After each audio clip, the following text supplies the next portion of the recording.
सर्वमंगलमांगल्ये शिवे सर्वार्थसाधिके शरण्ये त्र्यंबके गौरी नारायणी नमस्तुते।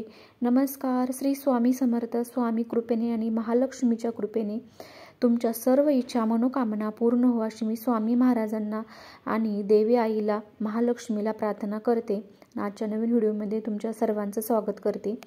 आज नवरात्रीमधला दुसरा दिवस आहे। तुम्ही 9 दिवस संपेपर्यंत तुम्ही हा उपाय करू शकता। म्हणजेच तुम्ही देवीच्या मूर्तीला कुंकुम अर्चन ही सेवा करायची आहे। या कुंकुवाचे काय करायचे, कोणता मंत्र म्हणायचा, तुमच्या आयुष्यात सोन्याचे दिवस आल्याशिवाय राहणार नाही, दुःख नावाला सुद्धा उरणार नाही, प्रत्येक इच्छा पूर्ण होईल। नवरात्रीमध्ये आपण जेवढ्या सेवा करणार त्याचे फळ आपल्याला निश्चित रूपाने मिळत असतं। कारण आपण देवीचा उपवास करतो, मनोभावे पूजा करत असतो। त्यामुळे तुम्ही नवरात्रीमध्ये अनेक सेवा करा, त्याचे फळ तुम्हाला अनेक रूपाने मिळणार आहे।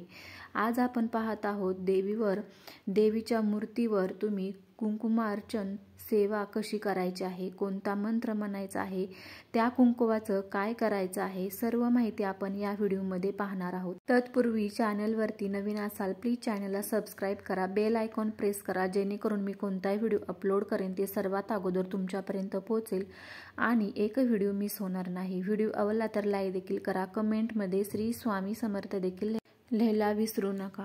आपण पाहूयात कुंकुम अर्चन सेवा कशी करायची आहे। कुंकुम अर्चन म्हणजे काय ती सुद्धा आपण पाहत आहोत। तर देवीच्या मूर्तीवर कुंकुवाने केलेला अभिषेक। काही ठिकाणी देवीच्या फक्त पायावर कुंकुमार्चनची प्रथा आहे। हा अभिषेक करत असताना देवीचा जप मंत्र जागर करणे आवश्यक आहे। अभिषेक करत असताना देवीचा तुम्हाला मंत्र म्हणायचा आहे। त्यानंतर तुम्हाला चिमूटभर कुंकू देवीच्या चरणापासून ते मस्तकापर्यंत व्हावे अथवा देवीचा नामाचे उच्चारण करत तिला कुंकुवाने स्नान घालावे। नवरात्रीमध्ये या 9 दिवसामध्ये ही देवीची खूप आवडती सेवा आपण करणार आहोत। देवीला ही मनापासून आवडणारी सेवा आहे। मूळ कार्यरत देवी शक्ती तत्वाची निर्मिती ही लाल रंगाच्या प्रकाशातून झालेली आहे। शक्ती तत्वाचे दर्शक म्हणून देवीची पूजा कुंकुवाने करतात। कुंकुवातून गंध लहरीच्या सुवासाकडे ब्रह्मांडातील शक्ती तत्वाच्या लहरी अल्प कालावधीत आकृत होत असल्याने मूर्तीतील सगुण तत्वाला जागृत करण्यासाठी लाल रंगाचे दर्शक तसेच देवी तत्वाला प्रसन्न करणाऱ्या गंध लहरीचे प्रतीक म्हणून कुंकुवाच्या उपचाराला देवी पूजेत अग्रगण्य स्थान दिले आहे। कुंकुमार्चन अभिषेक केलेले कुंकू लावून गेलेला जप आणि साधना अधिक एकाग्रतेने होते। कुंकुम अर्चन घटाच्या ठिकाणी देवीचे रूप आहे असा भाव ठेवून घरी देवीच्या मूर्तीवर किंवा देवळात कुठेही करू शकता। कुंकुम अर्चन करण्यासाठी प्रत्यक्ष देवी समोर उभी आहे असा भाव ठेवा। देवीचा नाम जप करत एकाग्रतेने चिमूट चिमूट कुंकू चरणापासून मस्तकापर्यंत व्हा। ही पूजा स्त्री पुरुष कोणीही करू शकतं, याला कसलेच बंधन नाही। काही ठिकाणी कुंकुवाचे स्नान घालतात किंवा केवळ चरणावर वाहतात। देवीला लावलेले कुंकू भक्तिभावाने स्वतःला लावा। कुंकू अर्चनाने मूर्ती जागृत होऊन मूर्तीला शक्ती तत्व कुंकुवात येते आणि त्याचा आपल्यास लाभ होतो। आपली श्रद्धा इतकी जास्त तितकी अनुभूती जास्त। बाजारात कुंकू मिळते, पूजेचे अभिषेकाचे कुंकू सांगावे, ते महाग आहे म्हणून साधे कुंकू वापरू नका। हातावर तुम्ही कोणत्याही देवाच्या स्टोअरमध्ये गेल्यानंतर अभिषेकाचे कुंकू म्हणून तुम्हाला घ्यायचं आहे। कारण कुंकुवामध्ये अनेक प्रकारची भेसळ असते। अशा प्रकारच्या भेसळीने देवीवरती अजिबात अभिषेक करू नका। कारण या कुंकुवामध्ये अनेक प्रकारचे केमिकल मिक्स असतात आणि त्या केमिकलने देवीला आपल्याला स्नान किंवा अभिषेक घालायचा नाही। त्यामुळे थोडंसं महाग भेटेल, पण तेच कुंकू तुम्ही घेऊन देवीवरती अभिषेक म्हणजेच कुंकुमार्चन करा। कुंकुमार्चन करत असताना श्री सूतकाचा पाठ 15 वेळा करावा। 16 वेळा संपूर्ण श्री सूतक म्हणून फलश्रुती म्हणावी, म्हणजे श्री सूतकाचे एक आवर्त झाले।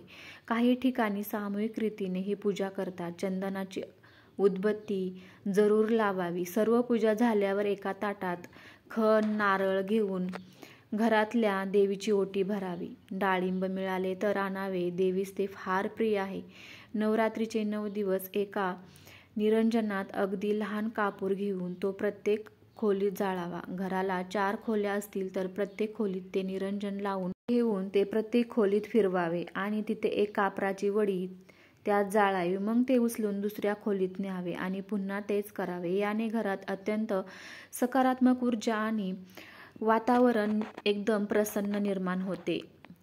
नवरात्रीच्या 9 दिवसापैकी कुठल्याही एका दिवशी जमल्यास अष्टमीला किंवा कुठल्याही शुक्रवारी किंवा तुमच्या कुलस्वामिनीचा जो कुठला वार असेल त्या दिवशी तुम्हाला कुंकुम अर्चन ही सेवा करायची आहे. तुम्हाला आता मी सांगत आहे ही सेवा कशी करायची आहे, काय तुम्हाला साहित्य सुद्धा लागणार आहे. 2 ताम्हणे, हळकुंड, विडा, सुपारी, 5 फळे, कापसाचे वस्त्र, पूजेस बसण्यास आसन पाहिजे, अत्तर, सर्व प्रकारची सुवासिक फुले, देवीसाठी गजरा, वेणी, निरांजन, समई, सुट्टे पैसे, धूप, दीप, नैवेद्यासाठी साखर किंवा गोड दूध, पेढे, घरी केलेला एखादा गोड पदार्थ, दुपारी महानैवेद्य, दिवसभर समई लावून ठेवावी. पूजास बसण्यापूर्वी घरातील मोठ्या मंडळींना नमस्कार करायचा आहे.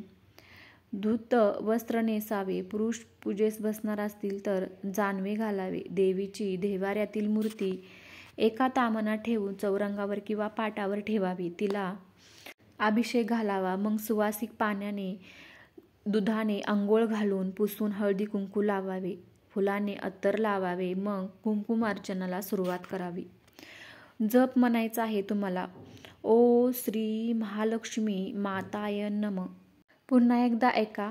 ओ श्री महालक्ष्मी माताय नमः. हा तुम्हाला मंत्र देखील म्हणायचा आहे. हा मंत्र तुम्हाला मनोभावे म्हणायचा आहे. तुम्हाला हा मंत्र 108 वेळा म्हणत देवीला कुंकवाने स्नान घालायचं आहे. अभिषेक म्हणजेच अभिषेक करायचा आहे. मनोभावे ही सेवा करा आणि घरातील आजारी व्यक्ती असो किंवा तुम्ही कुठल्या चांगल्या कामासाठी बाहेर जात आहात किंवा मुलांना काही त्रास होत असेल, नकारात्मक शक्ती असेल, प्रत्येक गोष्टीसाठी तुम्ही ही कुंकू जी आहे दररोज तुमच्या कुलदेवीचं नाव घेऊन तुम्हाला हे कुंकू जे आहे ते लावायचं आहे. अशी छोटीशी सेवा आहे. तुम्ही नवरात्री संपेपर्यंत ही सेवा आवर्जून करा आणि याचा फायदा सुद्धा घ्या आणि तुम्हाला याचा अनुभव सुद्धा घ्यायचा आहे. अशी छोटासा तुम्हाला व्हिडिओ मी बनवलेला आहे. व्हिडिओ आवडला तर लाईक देखील करा. कमेंटमध्ये श्री स्वामी समर्थ देखील लिहायला विसरू नका. आजची जेवढी सेवा झालेली आहे तेवढी मी स्वामींच्या चरणी अर्पण करते आणि इथंच थांबते. श्री स्वामी समर्थ. जय जय स्वामी समर्थ. धन्यवाद.